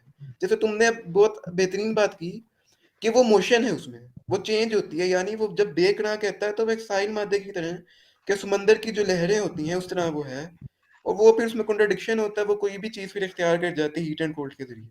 बिल्कुल ऐसा ही है। हाँ, तो इसमें जो थैलस था इसको हम कहते हैं थीसिस, हम अज्यूम कर लेते हैं कि इसका थीसिस था, ठीक है, कि एक बुनियादी मुद्दा है। उसके बाद जो इनएक्सिमेंडर था उसने एंटी थीसिस दिया कि वो थैलस ने जो उसको कहा कि वो लिमिटेड चीज है, पानी तो लिमिटेड है, जाहिर सी बात है, तो उसने कहा कि अनलिमिटेड चीज है। इनएक्सिमेनस कहता है कि वो हवा है, ठीक है, और ये उसका सिंथेसिस था, और उसने शायद वो बात इसीलिए की होगी कि हवा के अंदर एक तो वो हवा लामहदूद चीज है, पहली हुँ, बात, और दूसरी बात ये है कि वो क्या कहते हैं, उसके अंदर हल्की कुव्वत भी है, यानी वो मोशन में भी होती है। बिल्कुल ऐसा ही ऐसे, है। हाँ, तो वो ये हम सिंथेसिस देख सकते हैं कि इनएक्सिमेनस ने इनका किया। तो अच्छा, कोई सवाल अगर करे जो मीटिंग में मौजूद हैं, एक भाई इफ्तिखार गिलानी साहब, या कोई कंट्रीब्यूशन करें? अच्छा, चलें ठीक है, अब ये हमारा कवर हो चुका है, तो अब हम आते हैं जो इसके बाद जो चैलेंजर्स थे ना उन तक आते हैं, कि पहले भी हमारी बात हो चुकी कि ये हम तफसीली अभी जाएंगे तो मजीद तफसील से हम देखेंगे कि मेटाफिजिकल मोनिस्ट जी, और शायद वो कुछ कहना चाह रहे हैं। जी, जी इफ्तिखार आप बोल सकते हैं। ठीक है, जी। अब हम आते हैं जी एलेटिक की तरफ, के हमने कहा कि फाउंडर्स थे अयोनियंस, और थैलस पहला फिलसफी था मगरबी रवायत के अंदर, जिससे फिर एकेडमिक हम शुरू करते हैं कि थैलस था, फिर उनके दो शागिर्द है। तो पहले भी मैंने इस तरफ इशारा किया था कि जो कॉस्मोलॉजी का सवाल था वो कायनात का जो मुबदा है, कॉस्मिक मैटर है, उसकी तलाश था। तो उसको कुछ हद तक अयोनियंस ने बयान तो कर दिया, लेकिन अब इसके अंदर जो पहले भी सवाल था कि अयोनियंस ने जो, हमें ये तो पता लग गया कि कॉस्मिक मैटर क्या है, अब जो अच्छा ये म्यूट कर दे माइक अपने। तो जब हमने कॉस्मिक मैटर को जो है वो दरियाफ्त तो कर लिया, लेकिन कॉस्मिक मैटर के अंदर जो मोशन आता है वो कहाँ से आता है? तो इसीलिए आयोनियंस को जो थैलस थे ये फिर जो थे वो जी हयात के कायल हो गए कि सेल्फ एविडेंट है चीज़ों के अंदर कि ये हयात रखती हैं, इनके अंदर ज़िंदगी है और वो अपने तय ही तब्दील होती रहती हैं। तो ये मतलब कि जो मटेरियलिस्ट भी थे पक्के, और एक तरह के वो उसको अपने तरीके से, यानी उन्होंने एक कयास ही किया कि इसका उन तक जवाब पहुंच जाए कि वो तब्दीली कैसे होती है। अच्छा, अब ये जो एलियटिक स्कूल आया था ना, इनका बुनियादी सवाल ही है था कि या पहली बात तो ये कि हम उस बुनियादी आंसर की तलाश करें, दूसरी बात ये कि इसके जो पसे पुष्ट है वो कौन सी कुव्वत है जिनको तब्दील कर रही है। जैसे सजील ने अभी आर्की का नाम लिया, तो आर्की से मुराद ये है कि वो फोर्स कौन सी है। मुबदा अवल डिफरेंट चीज है, आर्की से मुराद ये है कि वो कौन सी फोर्स है इसके पीछे कि जो इसको एक्सेलरेट कर रही है या इसको डिबंक कर रही है, वो कौन सी फोर्स है कि जो चीजों को पैदा कर रही है और फिर उनको तबाह कर रही है, उनकी शक्लें बदल रही है। तो इलियटिक्स का जो बुनियादी सवाल ही है। तो इलियटिक्स के अंदर जो हमें तीन फलसफी ही हमें नजर आते हैं, जिनके अंदर जेनोफेनस है, पार्मेनिडीज है और जेनु है। और ये तीनों भी जो है ना वो क्रोनोलॉजिकल ऑर्डर के अंदर ही है, यानी जो जेनोफेनस है उसका शागिर्द पार्मेनिडीज है, उसका शागिर्द फिर जेनु है। तो जेनोफेनस ने बुनियादी सवाल जो पहले मैंने कहा वो तो उसके जहन में आया ही और उसने उसके ऊपर अपनी इमारत कायम की। साथ ही साथ एक और अहम सवाल ये था कि जिस कुव्वत को वो दरियाफ्त करना चाह रहे हैं, कि कॉस्मिक मैटर को दरियाफ्त कर लिया, फिर उसको उन्होंने ये भी दरियाफ्त कर लिया कि वो कौन सी कुव्वत है जो उसको गवर्न कर रही है, चीजों को तब्दील कर रही है। तीसरा अहम सवाल ये था कि आया वो जो फोर्स है वो अब्सलूट है, यानी जो उसकी हैयत है, उसका एसेंस है, वो किसी खुदा की तरह कतियत को लिए हुए, यानी वो स्टैंगर्ड है, यानी वो जैसे कोई एक अलग जगह पे बैठे हुए या कायनात में कोई चीज फैली हुई है जो कि बस वो एब्सोल्यूट चीज है और वो गवर्न कर रही है चीजों को खिलौनों की तरह। पहला जेनोफेनस के पास ये सवाल था। और दूसरा सवाल ये था कि चलो वो एब्सोल्यूट नहीं है तो क्या वो एब्सोल्यूटनेस की तरफ, मुतलक हकीकत की तरफ आहिस्ता आहिस्ता महव सफर है, यानी या तो वो चीज एब्सोल्यूट होगी या वो एब्सोल्यूट नहीं होगी। एब्सोल्यूट की तरफ वो मुतलकियत की तरफ वो गामजन होगी आहिस्ता आहिस्ता। ठीक है, तो ये दो तीन सवाल है जो एलियटिक्स के पास थे। तो यहीं से ही फिर जेनोफेनस ने शुरू किया। तो हम अब एलियटिक स्कूल को बयान करेंगे और इसीलिए हम कहते हैं कि ये मोनिस्ट थे, मेटाफिजिकल मोनिस्ट। अब यहाँ पे ये जो सुनने वाले उनको पता लग जाएगा कि मोनिस्ट क्यों थे, कि इन्होंने वो जो मुब्दा अव्वल था, अभी हम जब एलियटिक को भी देखेंगे तो उन्होंने भी अ, एक वहदत की तरफ इशारा किया कि कोई एक बुनियादी मादा है, एक, ठीक है, उस एक ही मादे से फिर मुख्तलिफ शक्लें बनती हैं, वो फिर एप्रोन में हीट एंड कोल्ड का यूनिटी ऑफ अपोजिट हो, या फिर रेयरफेक्शन एंड कंडेंसेशन का एक प्रोसेस हो। ठीक है, तो वो बेशक, तो इलियटिक को हम देखेंगे तो इलियटिक्स ने जो फलसफा दिया ना वो एक जामत था, यानी क्योंकि जो आयोनियंस ने फलसफा पैदा किया था ना उसके अंदर एक ऐसी एक कोना था कि जहां पर आप किसी मबादुत तबियाती शय की तरफ ना अपना इशारा कर सकते हैं। ठीक है, यानी वो चीजों के अपने अंदर ही जो है वो हयात है। ठीक है, ये अपने माइक प्लीज कर लें ऑफ। जी।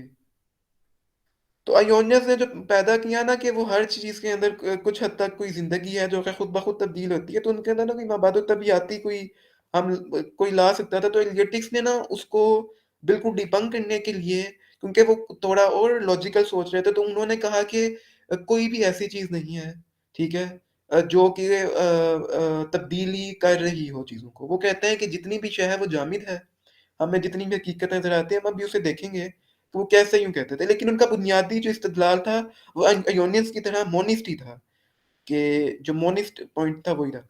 तो अच्छा सजील, इसके अंदर जो जेनोफेनस है उस पर आप अगर बात करना चाहें थोड़ी बहुत, या ना फिर मैं ही शुरू करता हूँ। जी सजील। आप शुरू करें, मैं फिर साथ में जो है जो मैंने चलो ठीक है। तो जो जेनो था, यानी पहला वाला। पहला जो फलसफी था जेनोफेनस, इसका जो था, इसको हम, इसका जो फलसफा था ना बुनियादी तौर पे कहा जाता है मोनोथीज्म था। कि इसका जो फलसफा था वो एक मजहबी हवाले से था, कि इसमें हमला किया था जो ग्रीक मिथोलॉजी के अंदर खुदा थे, और हत्ता कि इसको तो ये भी कहा जाता है कि ये सजील अपना माइक बंद कर लो, वो आवाज़ आ रही है। जी। तो ज़ेनोफेनस को तो कहा जाता है कि कदीम यूनान का फ्यूरबाख था ये, लुडविग फ्यूरबाख के जो जदीद दुनिया में जिसने एसेंस ऑफ क्रिश्चियनिटी लिखी थी हेगल के फ़लसफ़े पर तनकीद करते हुए, और एक तौजीह पेश की थी मज़ाहब की। तो उसी तरीके से, और उसने जो ऐसे शख्सी खुदा को कहा कि हम अपनी क्वालिटीज़ को ही एब्स्ट्रैक्ट चीज़ में लाकर उसको हम खुदा कह देते हैं। तो एलियटिक्स ने भी जो है वो उसका जो पहला फ़लसफ़ी था ज़ेनोफेनस, उसने ग्रीक मिथोलॉजी के ऊपर तनकीद करते हुए यही बात की कि हमारा जो खुदा है वो नहीं हो सकता कि जो शख्सी औसाफ लिए हुए हैं, जैसे ओडिन है, ठीक है, इसके अलावा और ज़्यूस है, बाकी जितने भी उनके थे, तो वो उन्होंने क्या किया था कि उसको एक शख्सी औसाफ के ज़रिए डिफ़ाइन किया हुआ था कि ज़्यूस जो है वो जब गुस्सा आता है, जो गुस्सा है वो एक इंसानी वो है, अंसर है, इंसानी क्वालिटी है, और वो नेगेटिव है। तो ज़ेनोफ़ेनस ने ना यूँ सवालात उठाए, और फिर उसने कहा कि जो वाहिद हकीकत है वो एक ही है। और इसी तरीके से उसने कहा कि बुनियादी अंसर जो हमें कायनात में नज़र आता है, चीज़ों में, वो भी मोनो है, और यहीं से फिर उसकी मोनिस्ट थ्योरी निकलती है कि वो बुनियादी अंसर एक ही है। ठीक है? तो इसमें फिर मज़ीद थोड़ी बातें हैं, हम उसको आगे बढ़ते हैं फिर। ज़ेनोफ़ेनस का जो शागिर्द है, उसको हम कहते हैं पाइमेनिडेज़, ठीक है? ये एक ऐसा फ़िलसफ़ी है कि मेरे मुताबिक अगर हम कुल्ली तौर पर प्री-सोक्रेटिक फ़िलॉसफ़ी को खंगालें, तो हम तक 2-3 फ़िलसफ़ी ऐसे हैं, और उनके कारनामे हैं जो हम तक पहुँचते हैं, उनमें एक पाइमेनिडेज़ है। पाइमेनाइडेज़ ने ये एक अहम कारनामा सरअंजाम दिया कि उसने जो बीइंग का मक़ूला है, बीइंग का जो उसने मक़ूला है वो दरियाफ़्त किया, बयान किया, कि जो फिर जदीद फ़लसफ़े तक हाइडेगर भी उसी के ऊपर एक बीइंग एंड टाइम उसने जो किताब लिखी, वो बीइंग एंड टाइम, बीइंग वही बीइंग जो पाइमेनिडेज़ ने कहा, तो जो बीज थे वो पाइमेनिडेज़ डाल चुका था। तो पाइमेनाइडस ने बुनियादी तौर पे ज़ेनोफ़ेनस जो उसका शागिर्द था, उस्ताद था, उसी से ही इस्तिदलाल किया, लेकिन जो ज़ेनोफ़ेनस का मोनोथीज़्म का फ़लसफ़ा था उसको मंतिकी बुनियादों पर इस्तवार किया। और कहा कि जो हमें आस-पास अपनी चीज़ें नज़र आती हैं वो एक बुनियादी मादा है, जो कि लामहदूद है, उसको तबाह नहीं किया जा सकता, वो हमेशा से था, हमेशा से रहेगा, और वो जो है उसकी कोई बाउंड्री नहीं है, ठीक है? और वो एक फ़िक्स्ड है, ठीक है, बीइंग, और वो उसको बीइंग का नाम देता है। अब आगे वो कुछ इस्तिदलाल करता है, वो हम देख लेते हैं। वो जो बुनियादी आंसर है, जैसे मैंने कहा, उसको बीइंग का नाम देता है, तो कहता है कि बीइंग जो है, वो तब्दील नहीं होता। क्योंकि बुनियादी तौर पर उसका इस्तिदलाल था अक्ल की तरफ, यानी उसने अकली बुनियादों पर बीइंग तक पहुँचा कि हम जिस भी चीज़ को, यानी हम किसी भी चीज़ को रीज़न के ज़रिए जब सोचते हैं, हम अपनी सोच के ज़रिए उसको सोचते हैं, तो सोचने का बुनियादी तकाज़ा है कि वो मादी दुनिया में भी मौजूद हो, यानी वो मटेरियल भी उसका मौजूद हो, यानी जो उसका कंटेंट्स हैं वो मौजूद हों, ठीक है? तो वो कहता है कि जो हम सोचते हैं उसका बुनियादी जो कंटेंट्स हैं, यानी जैसे मैं अगर सोफ़े को सोच रहा हूँ तो उसका मारूज़ के अंदर, यानी एक्सटर्नल वर्ल्ड के अंदर होना लाज़मी है, कि हम उसको देखें कि वो चंद अनासिर से बना हुआ है, सॉफ्ट है, रुई है उसमें, उसकी खूबसूरती के लिए उसके अंदर वुड है, वुड के अंदर खूबसूरती पैदा करने के लिए उसको तराशा गया है। तराशने के लिए हमें कोई आला चाहिए, तो वो भी मैटर है। तो ये तमाम जो ताना-बाना हमने बुना है, अक्ल के ज़रिए ही, तो अक्ल जो चीज़ सोचती है उसके लिए भी लाज़मी है कि मटेरियल मौजूद हो, मारूज़ के अंदर कोई ना कोई कंटेंट मौजूद हो। तो इसी के ज़रिए वो बात करता है कि महज़ बीइंग ही मौजूद है। उसने कहा कि जो नॉन बीइंग है, ठीक है? अभी हम हेराक्लिटस को देखेंगे तो वो जो बात करता है, तो कहता है कि नॉन बीइंग जो है वो नहीं है मौजूद, ठीक है? नॉन बीइंग का वजूद ही नहीं हो सकता, क्योंकि हमने जब कह दिया कि जो हम चीज़ सोचते हैं, वो तभी सोचेंगे और उसके तभी हम अक़ली तफ़हीम कर सकेंगे या मंतिकी तफ़हीम कर सकेंगे जब उसका कोई मुश्तमल, यानी जो उसका कंटेंट है, वो एक्सटर्नल वर्ल्ड में मौजूद होगा, ठीक है? तो उसने फिर यहाँ पे बीइंग का तस्वुर ले आया, और ये सारी बात साबित करते-करते उसने जो स्पेस है उसकी भी नफ़ी कर दी, ठीक है? क्योंकि वो कहता है स्पेस की नफ़ी उसने बहुत देखिए अक़ली हवाले से की, कि चीज़ों को हम कहते हैं ना कि वो तब्दील हो रही हैं, तो स्पेस होगी तो वो तब्दील होंगी। इसका हम एक बुनियादी सा एक हम स्केच खींच लेते हैं कि एक ये कमरा है, एक बॉक्स टाइप हमने एक कमरे की हमने एक इमेजिन किया, उसमें एक छोटा-सा टेबल है। तो अगर आप इस टेबल को बड़ा करना चाहते हैं, तो आपके पास ये स्पेस मौजूद है, तो आप बड़ा करेंगे। दूसरी तरफ हम एक चीज़ ले लेते हैं कि ये हमारे पास छोटी-सी स्पेस है और इसमें इसी जितनी एक टेबल है, तो आप ख़ाक जो है वो तब्दीली करेंगे क्योंकि आपके पास स्पेस तो मौजूद ही नहीं है। तो इसीलिए फिर जो परमेनाइडिस था उसने जो है वो स्पेस की भी नफ़ी कर दी। उसने कहा स्पेस भी वजूद नहीं रखती क्योंकि स्पेस जो है वो नॉन एक्जिस्टेंस चीज़ है। स्पेस को तब तक हम तफ़हीम नहीं कर सकते जब तक उस स्पेस के अंदर कोई एक्सटेंशन नहीं आ जाती, कोई मादा नहीं आ जाता, उसके अंदर कोई तनू नहीं पैदा हो जाता, या जिसको हम 3 डायमेंशन फ़ॉर्म में देख सकें। और वो जब उसने स्पेस की नफ़ी कर दी तो बुनियादी तौर पे यही उसका इस्तिखराज हो गया कि स्पेस नहीं है, तो जो तब्दीली है वो भी नहीं है। और स्पेस नहीं का उसने इस्तेदलाल पीछे उसी तरीके से किया कि हम उन्हीं चीज़ को अपनी अक्ल के ज़रिए तफ़हीम कर सकते हैं, हिस्सियात के ज़रिए लेकर, कि जो एक्ज़िस्टेंट हों मारूज़ के अंदर, ठीक है? तो ये उसके 2-3 इस्तेदलाल थे। उसने बीइंग का मक़ूला दरियाफ़्त किया कि बीइंग ही सब कुछ है, जो कि एक बुनियादी वजूद है, ठीक है? और तो अब इसके हवाले से ये भी है कि वो आइडियलिस्ट था या मटीरियलिस्ट था, ठीक है? तो इस हवाले से कहा जाता है कि वो उसपे तफ़हीम नहीं हो सकती कि वो क्या था। लोगों की मुख्तलिफ राय है क्योंकि पार्मेनाइडस से जब पूछा गया कि आपका जो बीइंग है वो किस शक्ल का है, ठीक है? कि उसके अंदर स्पेस नहीं है, तो वो लामहदूद अगर नहीं मतलब कि वो जो है उसके अंदर स्पेस मौजूद नहीं है एक्स्ट्रा, यानी एक्स्ट्रा स्पेस नहीं है, तो ज़ाहिर-सी बात है वो कोई उसकी शक्ल होगी कुल्ली तौर पे। तो वो कहता है कि वो ओवल शेप के अंदर है, यानी गोल दायरे की शक्ल में है।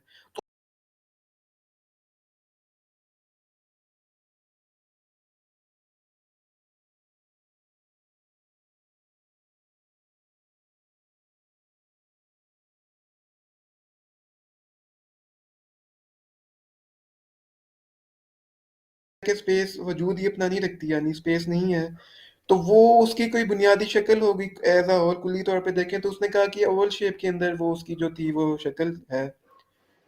तो और मैंने ये भी बात की थी अभी, आवाज़ कट गई होगी, कि being is equals to non law of non contradiction, कि बीइंग जो एक पार्मेनाइडिस के मुताबिक एक मुतय्यन शुदा शक्ल है, डिटरमिनेट फ़ॉर्म है, एक्सटेंडेड फ़ॉर्म है, कि हम उसका तयन करते हैं। तो वो लॉ ऑफ नॉन कॉन्ट्रडिक्शन के तरह है कि जैसे टोटोलॉजी है, यानी ए इज़ इक्वल्स टू ए, ठीक है? तो अब मेरे ख़्याल से पार्मेनाइडिस का ही एक जो है, पार्मेनाइडिस जो है उसकी का एक शागिर्द था या ज़ेनो का शागिर्द था, उसका मैं अगर नाम निकालूँ तो डायोजेनस नाम था उसका शायद। ये वो डायोजेनस नहीं है स्टोइक वाला, दूसरा ये एक है। इसका पूरा नाम मैं भूल गया। तो उसने ये इस्तेदलाल फिर पार्मेनाइडस पर किया कि उसने कहा कि मैं अगर पार्मेनाइडस ने इसको एक एज़ अ ओवल शेप में कोई चीज़ ले आया, तो मैं इस चीज़ को नहीं मानता। वो कहता है कि उसने ये कहा कि ये जो एक बीइंग है, या वो कहता है कि एक लामहदूद चीज़ है, और उसमें वो आगे इस्तेदलाल करता है कि जो स्पेस है वो भी लामहदूद है। यानी उसने पार्मेनाइडस के अंदर थोड़ी बहुत जो है वो तब्दीलियाँ कर दी, और उसने ये इस्तेदलाल किया कि वो फिर उसके अंदर जो है वो कहता है वो स्टेंगेंट ही, लेकिन वो लामहदूद है, यानी उसकी कोई मुतय्यन शुदा शक्ल नहीं है, वो लामहदूद चीज़ है। तो ख़ैर हमने अभी तक जो है वो एलियटिक को बयान कर लिया, उनके जो इस्तेदलाल थे वो भी देख लिया, और अब सुनने वालों को ये इस हवाले से मज़ीद तफ़हीम होगी कि जो हमने मेटाफ़िज़िकल मोनिस्ट कहा इनको, ठीक है? अ, वो जो है इनको हमने क्यों कहा? क्योंकि हमने मुब्दा अव्वल के हवाले से बात कर ली कि वो जो हमने मुब्दा अव्वल दरियाफ़्त कर लिया उसके पीछे कोई क़ुव्वत होगी, और वो क़ुव्वत एब्सोल्यूट है, या वो एब्सोल्यूट मुतलकियत की तरफ आहिस्ता-आहिस्ता वो गामज़न है। तो हमने ये देख लिया कि एलियटिक तो ये कहते थे कि वो एक मुतलक हकीकत है, ठीक है? क्योंकि उन्हें पता था कि आयोनियंस ने जो ब्लंडर किया है वो हम ना करें, तो उन्होंने मज़ीद दिमाग लड़ाया नहीं लड़ाया, उन्होंने बस ये बात कर दी कि वो नहीं है, कोई इसके पीछे जो क़ुव्वत जो वो एक है, वो एब्सोल्यूट ही चीज़ है, ठीक है? तो अब इसके अंदर फिर ये जब इन्होंने अपनी बात कर दी ना, तो हम इनको कहते हैं मेटाफ़िज़िकल मोनिस्ट, ठीक है? यानी ये मेटाफ़िज़िकल मोनिस्ट थे कि इन्होंने वहादे कंसर की बात की। अब इसके मुकाबले में जो है वो एक दूसरा तबका सामने आता है जिसको हम कहते हैं मेटाफ़िज़िकल प्लूरलिस्ट, ठीक है? लेकिन उससे पहले ये जो परमिनाइडिस की हमने गुफ्तगू की, ठीक है? आपको ये वाले तब तक समझ नहीं आ सकते कि जब तक हम परमिनाइडिस का जो किसी ने जो अब्ताल किया, उसके मद्देमुकाबल एक फिलॉसफी खड़ी की, उसको हम कहते हैं हिराक्लिटस, ठीक है? ये मैं आगे जाके लिख लेता हूँ। यानी हमें एक तरफ जो नज़र आता है, वो हमें नज़र आता है परमिनाइडिस, दूसरी तरफ हमें नज़र आता है जो कि बिल्कुल एक कॉन्ट्राडिक्टरी एक हमें नज़र आती है चीज़, हेराक्लिटस, ठीक है? मैं बस शुरू-शुरू के वर्ड लिख रहा हूँ। परमिनाइडिस जहाँ बात करता है कि बिल्कुल एक एब्सोल्यूट चीज़ है, ठीक है? और वो तब्दील नहीं होती, वो हम हमेशा से थी, हमेशा से है, ठीक है? और वो उसको बीइंग का नाम दे देता है कि वो जो फ़ोर्स है वो बीइंग है, ठीक है? और वो बिल्कुल एक्सटेंडेड चीज़ है, जामद चीज़ है, ठीक है? इसी के मुकाबले में जो है हिराक्लिटस एक अपना फ़लसफ़ा पेश करता है, जो कि उसका इसको हम कहते हैं फ्लक्स, उसकी जो फ़िलॉसफ़ी है, उसको हम फ्लक्स कहते हैं, कि बिल्कुल चेंजिंग हमें हिराक्लिटस ने कहा। तो मैं सजील काज़मी की तरफ जाता हूँ कि अगर वो हिराक्लिटस के हवाले से थोड़ी बात करें, उसके जो बुनियादी चीज़ें थी उस पे। जी, सजील। जी, हेराक्लिटस ज़्यादा जाने जाते हैं अपनी फ़िलॉसफ़ी ऑफ फ्लक्स की वज़ह से, दूसरा उनका यूनिटी ऑफ अपोज़िट्स और तीसरा उनकी थ्योरी ऑफ फायर। तो जो है फ्लक्स की फ़िलॉसफ़ी में वो ये कहते हैं सबसे पहले कि हर चीज़ चेंजिंग में और हर चीज़ चेंजिंग में है तभी वो अपनी यानी कि कह लें कि शनाख्त बरकरार रखे हुए है। यानी कि अगर जो है यानी कि फ़ॉर एग्ज़ाम्पल अगर एक दरिया है मिसाल के तौर पर, तो अगर वो बहना बंद हो जाएगा तो वो अपनी शनाख्त खो देगा, फिर उसे कोई दरिया नहीं कह सकता। अ, अगर जो है फिर यानी कि अगर हम एक दरिया बहना बंद हो जाए तो हम उसे दरिया तो नहीं कहेंगे, हम उसे नदी कहेंगे या उसे कोई तालाब कहेंगे। लेकिन इसी इसी तरह जो है यानी कि हर चीज़ तब्दीली में हेराक्लिटस के मुताबिक थ्योरी ऑफ फ्लक्स के मुताबिक। फिर हेराक्लिटस जो है उस तब्दीली के स्टेजेस भी बताती है कि पहले स्टेज में जो तब्दीली होती है वो यानी कि चीज़ें तब्दील तब भी हो रही होती हैं। लेकिन जो है वो तब्दीली इस तरह की होती है कि गैर महसूस होती है क्योंकि हमारी सेंसेस जो है वो इतनी अ, अ, यानी कि वो पावरफुल नहीं कि इतना छोटा चेंज भी देख सके। फिर एक और तब्दीली फिर जो है एक नेक्स्ट स्टेज है तब्दीली का कि जो है इतनी तब्दीली हो जाती है कि जो असल चीज़ होती है उस वो जो है अपनी उस वाली हैयत से दूर चली जाती है। और तीसरा लेवल वो ये बताते हैं कि इतनी दूर हो जाती है कि फिर वो उस चीज़ से एक अलग शनाख्त बन जाती है। इस तरह चीज़ों में मुसलसल तब्दीली जो है हेराक्लिटस के फ़लसफ़े के मुताबिक आती रहती है और इसी से जो है यानी कि इस तब्दीली वाले फ़लसफ़े से ही यानी कि जो है कायनात और फिर वो इस बात से आगे बढ़ते हुए यहाँ तक कह देते हैं कि जो है जो मालूमात है किसी भी चीज़ की वो मुमकिन नहीं है क्योंकि कोई भी चीज़ 2 घड़ी से ज़्यादा वैसी नहीं रहती जैसी वो पहले थी। तो इस वज़ह से किसी भी चीज़ की मालूमात यानी कि मुकम्मल नहीं है। तो ये उनकी थ्योरी ऑफ फ्लक्स थी। जी, सजील, बहुत बेहतरीन बात की। इस हवाले से हम थोड़ा अगर तफ़सीली जाए ना, तो जैसे हेगल कहता है कि हेराक्लिटस से जो भी मैंने उसका मेरे फ़िलॉसफ़ी के मुताबिक फ़ायदेमंद मवाद था, वो मैंने उससे ले लिया। तो जब हम थोड़ा तफ़सीली देखते हैं हेराक्लिटस को, तो हमें आधा हेगल हेराक्लिटस में ही मिल जाता है। यानी वो अ, जो जी। जी, बिल्कुल वो जिस तरह उनकी थ्योरी ऑफ लोगोस है यानी कि हुँ, वो उसमें आप अगर हम उसको यानी कि सही से देखें तो हमें हेगल का एब्सोल्यूट आइडियलिज़्म की एक झलक उसमें नज़र आती है जो एग्ज़ैक्टली। हेराक्लिटस का लोगोस है यानी कि जिस तरह वो कहते हैं कि असल यानी कि मालूमात जो है वो उसी की है हेराक्लिटस की और हेगल भी यही बात करते हैं कि हम जस्ट स्ट्राइव कर रहे हैं एब्सोल्यूट आइडिया की को समझने के लिए। तो जो है और वो इसके अलावा जो उनका लोगोस है उस हेराक्लिटस ये भी कहते हैं कि हर चीज़ के दुनिया के निज़ाम को जो है लोगोस के ज़रिए चल रहा है, यानी कि लोगोस पूरी दुनिया के निज़ाम को चला रहा है।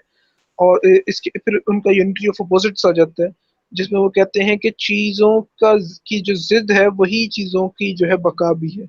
यानी कि अगर दिन है तो रात है और अगर रात है तो दिन है। यानी कि अगर जो है यानी कि अगर दिन नहीं होगा तो हम जो जो है रात को यानी कि वो नहीं कर सकते, आइडेंटिफाई नहीं कर सकते। ठंड ठंड नहीं होगी तो हम गर्मी को आइडेंटिफाई नहीं कर सकते। यानी कि उनके कहने का मकसद ये था कि यानी कि जो यानी कि दिन और रात हैं, वो जैसे एक सिक्के के ही दो रुख हैं। जैसे वक्त का के गुजरने का एहसास है कि यानी कि दिन और रात जो यानी कि ये आइडेंटिकल तो नहीं है, लेकिन ये एक दूसरे से बिल्कुल जुड़े हुए हैं और एक में दूसरा ऑलरेडी मौजूद होता है। जैसे जो यानी कि सुबह होती है, वो एक्चुअलिटी में तो शायद सुबह होती है, लेकिन उसमें पोटेंशियल होता है रात में ढलने का। इसी तरह रात में जो है सुबह यानी कि होने का यानी कि वो होता है, यानी कि पोटेंशियल होता है। तो इसी तरह जो है यानी कि उन दोनों वो दोनों जो है आपस में टकरा के चीज़ों में हार्मनी भी लाती हैं और चीज़ों में तब्दीली भी को भी जो है वो बनाती हैं, आसान बनाती हैं। तो जो है इस तरह यूनिटी ऑफ अपोजिट्स को और लोगोस को और जो है फ्लक्स को वो जोड़ देते हैं, हेराक्लिटस। बहुत बेहतरीन सजील, तुमने काफ़ी तफसीली बात कर दी है। तो मैं इसमें अगर थोड़ी सी एडिशन कर दूं तो जैसे परमिनाइडस ने जो बीइंग का मकूला दरियाफ्त किया, तो जो दूसरा अहम बात थी जो हेराक्लिटस ने की, वो बिकमिंग का एक जो प्रोसेस था वो दरियाफ्त किया। अब ये हाँ, इनको, हाँ, इन यानी दोनों, कि हम्म, हाँ, हाँ, बोले आप बोल रहे हैं। हाँ बोलो सजील, कुछ आप बोल रहे मैं ये कह रहा था कि बीइंग का मकूला दरियाफ्त किया था कि यानी कि उनका ये मानना था कि चीज़ों में हर वक्त तब्दीली होती है और हर वक्त तब्दीली की गुंजाइश मौजूद होती है और हम्म। जो है तब्दीली से ही जो है इस दुनिया का निज़ाम चलता है। अब हाँ, अब यहाँ पे एक अहम बात देखो, ये कि परमेनिडाइटिस जो है वो भी अपनी एंड के ऊपर जो है एक बिल्कुल डोगमेटिक बन जाता है, और हिराक्लिटस का भी यही है कि वो अपने एंड पे बिल्कुल ही एक ना डोगमेटिक बन जाता है कि जब परमेनिडाइटिस कहता है कि सिर्फ और सिर्फ जो है जामद चीजें ही हैं, यानी एक स्टैंडर्ड चीजें हैं जो कि बीइंग को नाम दे देता है, उसी तरह हिराक्लिटस कहता है कि वो जो है बिल्कुल तब्दीली में है, यानी अगर वो तब्दीली में है तो हम उनका फिर फहम कैसे हासिल करेंगे। ठीक है, और अगर हम परमिनाइटिस की तरफ चले जाएं तो वो तो चीज़ों को बिल्कुल जामद कहता है, लेकिन अगर हम अपनी हिसियात के ज़रिए बात करें तो हिसियात जो है वो हमें तब्दीली दिखाती हैं। ठीक है, तो हैगल को जो हम कहते हैं ना, हैगल ने बुनियादी तौर पे इन दोनों को मिला दिया था आपस में, कि जो बीइंग और बिकमिंग के मकुलात थे उसने बीइंग को एब्स्ट्रैक्शन कह दिया और बिकमिंग को मिला के उसने कहा चीज़ें बयान की। जी, इनको अटेम्प्ट बहुत से लोगों ने रिकंसाइल करने की, इसमें प्लेटो की अगर हम फिलॉसफी देखें तो वो भी एक अटेम्प्ट ही थी ये इतने बड़े तजाद को वो हम्म। करने के लिए, इतने बड़े जो वर्ड था उसको फिल करने के लिए। प्लेटो का हम यानी कि अक्सर लोग काफ़ी कहते हैं कि ये किस तरह का कंफ्यूज फिलॉसफी के कहीं जामिद दुनिया बना रहा है और कहीं तब्दीली वाली। तो मेरे ख्याल में वो मेरे ख्याल में क्या ये वाक़तन हकीकत है कि उनका मकसद पार्मेनिड्स और हेराक्लिटस को वो करना था, सिंथेसाइज करना था। हम्म। बिल्कुल, ये बिल्कुल सही बात की है। हम सिंथेसाइजर्स को जब देखेंगे उसके अंदर एम्पुडेक्लस आ जाता है, एनाक्सागोरस आ जाता है, लिसिपियस और डेमोक्रिटस। तो उन्होंने भी यही बात की थी कि उन्होंने, इसीलिए हम उन्हें कसरियत पसंद यानी प्लूरलिस्ट कहते हैं, मेटाफिजिकल, कि उन्होंने ये जो इलियाटिक स्कूल के अंदर जो परमिनाइडस था और हिराक्लिटस था, हम्म। इन दोनों को मिलाने की कोशिश की थी, और पाइथागोरस जो था उसने भी यही कोशिश की थी, कि उसने भी इन दोनों को मिलाने की बात की थी, इन दोनों को। और प्लेटो ने भी यही कोशिश की थी, और प्लेटो का काफी मवाद प्लेटो ने पाइथागोरस से भी लिया था। ठीक है, क्योंकि वो एक रियाजी दान भी था प्लेटो, तो कहते हैं कि उसके जो एब्स्ट्रैक्ट मैथमेटिक्स थी उसी का ये नतीजा था, और बाकी इन दोनों का जो तजाद था वो भी था। तो बहुत बेहतरीन तरीके से हमने हेराक्लिटस को भी देख लिया। अब यहाँ पे ना मैं थोड़ी सी बात अगर मजीद कर दूं ना हेराक्लिटस के हवाले से, कि वो जब बात करता है, यानी जो बुनियादी अंसर है कायनात का वो आग है। जी, और वो कायनात में जिस तरह जो चीज़ें यानी कि कारफरमा होती हैं, जिस तरह कायनात का निज़ाम चलता है, वो जो है एक जो इंटरप्रिटेशन है उनके हवाले से ये भी कहा जाता है कि वो यानी कि आपको जो है यानी कि कायनात का निज़ाम चलने से तशबीह देते हैं कि इस तरह आग में यानी कि यानी कि एक उतार-चढ़ाव आता है, उस तरह वो जो है कायनात के निज़ाम को भी इसी तरह यानी कि चलता हुआ देखते हैं।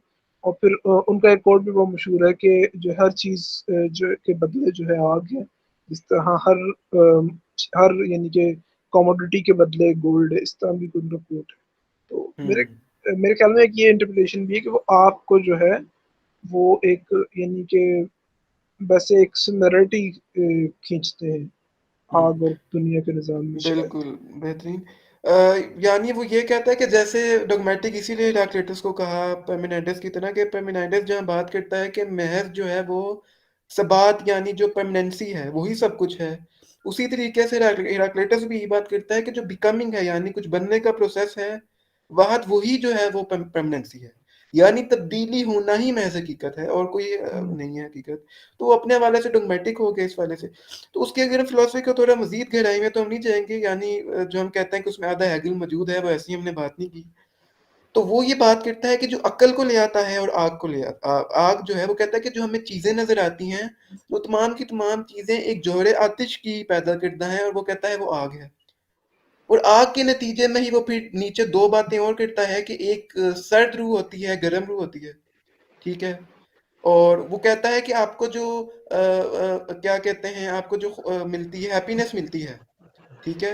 वो अक्ल के ज़रिए मिलती है कि जब आप यानी इसका ये भी फिलॉसफी है कि जो हमारी एक इनफ़रादी सोल है, वो अपनी एग्ज़िस्टेंस नहीं रखती, अपना वजूद नहीं रखती। एक कुल्ली तौर पर एक लोगोस है, अक्ल है, जो कि सब चीज़ों की एसेंस के अंदर अपना वजूद रखती है और उस कुल के अंदर तमाम जुज़ हैं।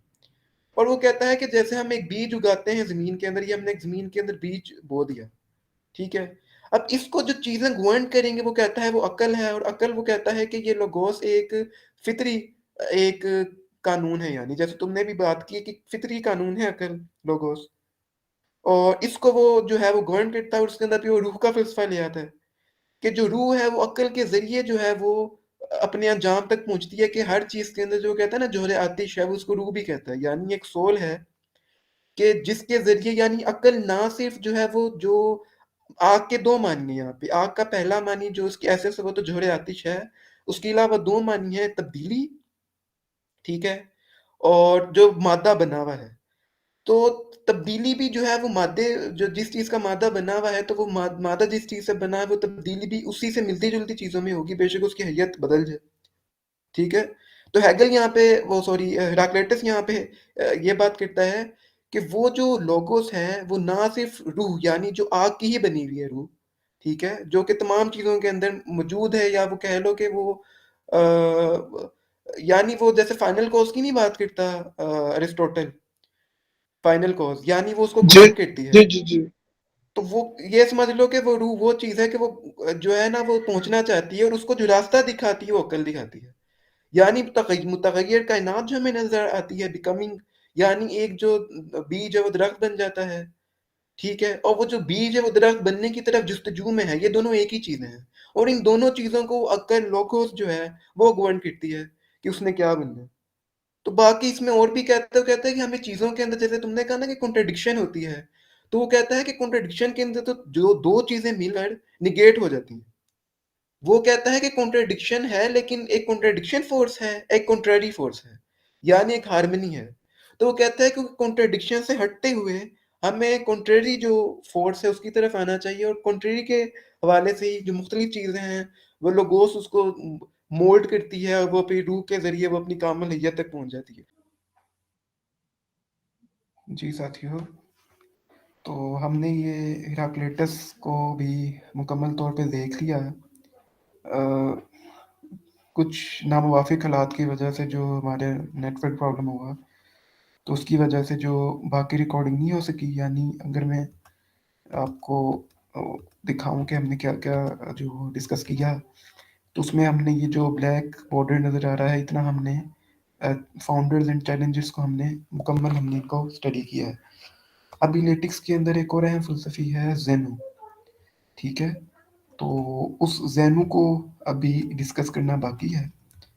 तो उस ज़ैनू को हम इंशाल्लाह जो अगला सेशन हमारा 3-4 दिनों में होगा, तो उसमें हम जो ज़ैनू है उसे और बाकी जो सिंथेसाइज़र्स हैं कि उन्होंने कैसे हेराक्लिटस और पार्मेनिडेस की जो बातें थी उनको सिंथेसाइज करके उनकी एक प्रोडक्ट था, यानी इसीलिए हम इनको मेटाफिजिकल मोनिस्ट कहते हैं और इनको मेटाफिजिकल प्लूरलिस्ट कहते हैं, क्योंकि जो इनका कसरियत पसंद का फलसफा था वो कह लें कि इनका प्रोडक्ट था कि जो कि वो पैदा करते हुए कसरियत पसंद फलसफा इनका डेवलप हुआ। हेराक्लिटस और पार्मेनिडेस का जो फलसफा था उसको मिलाते हुए एक प्रोडक्ट था, एक बाय प्रोडक्ट पैदा हुआ और वही बाय प्रोडक्ट आपको फिर प्लेटो की जो दो दुनिया है उनमें भी नजर आता है। ठीक है, तो इंशाल्लाह अब हम अगला जो सेशन करेंगे उसमें इसको तफसीली देख लेंगे, सिंथेसाइजर्स को, पीछे जो हमने डिस्कस किया बुनियादी जो सवालात थे उसको फिर हम एक ओवरव्यू ले लेंगे और फिर हम सीधा सिंथेसाइजर्स पे ऊपर बात करेंगे।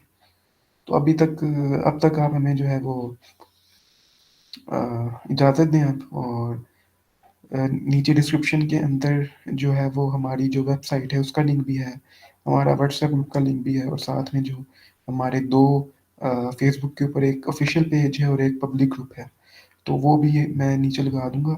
तो वहाँ पर भी आप जाके देख सकते हैं जो कंटेंट है, और वेबसाइट के ऊपर भी काफ़ी आर्टिकल्स मौजूद हैं, वो भी आप पढ़ सकते हैं। तो अभी तक के लिए इजाज़त दें, शुक्रिया।